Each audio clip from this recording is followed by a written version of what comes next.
Finally, di ba, after the press conference, mapapanood na yung When Magic Hurts. What do we expect? Ano may expect ng mga tao on this film? Madami. Ayoko i-spoil, pero for me, pinaka-expect na talaga dito yung ganda ng atong.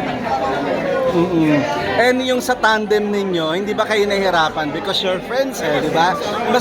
Naging mas madali on your part to act, di ba? As a love team dito.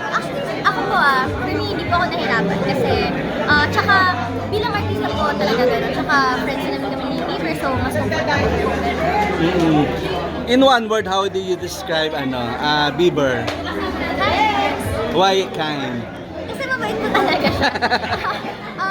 Mapagbigay, very gentleman.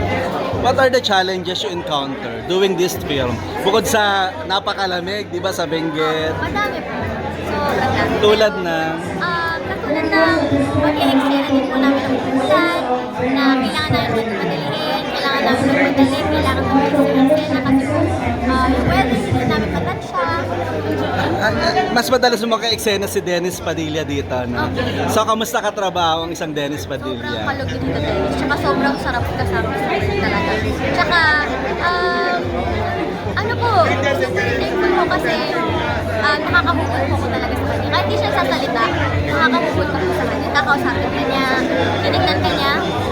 Anong advice binigay niya sa'yo? Namnamin mo muna yung extra lang. Lagi na yung sinasabi yun, anak, i-feel mo na. Hindi mo kailangan madali. Naka-eksena mo rin ba si Claudine? Hindi po sana.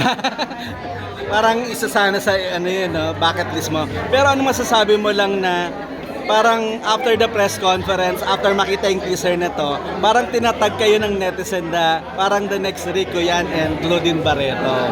Because of the same, di ba? Doon sa Got to Believe, ito naman, When Magic Hurts. Ako po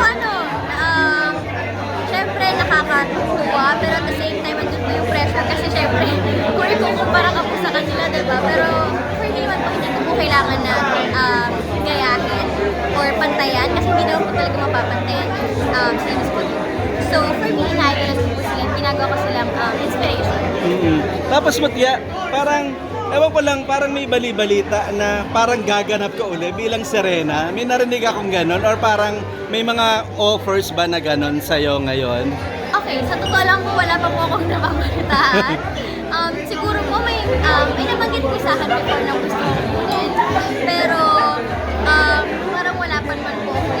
Pero kung sakali ba, willing ka uling lumangoy bilang dati kasi bata ka pa as Matya. Lalo po ngayon na free diver na po. Kaya sobrang tatanggapin ko na lang. So nag-aaral ka ng ano ngayon? Wow! So what to expect after this? Yung love team niyo ba ni Bieber tuloy-tuloy? Sa totoo lang po, wala pa po akong masabi. Hindi ko po alam kasi waiting din po ako sa reaction ng mga tao sa management. Ngayon na lang, please, why the people, especially on your generation, kailangan panoorin tong When Magic Hurts? Ano yung mga mapupulot nila at makukuha nila rito? Madami po silang matututunan. Patience and pag-iingat. Please invite them to watch. Yes guys, please do watch Magic Hurts in Cinema Station. Thank you.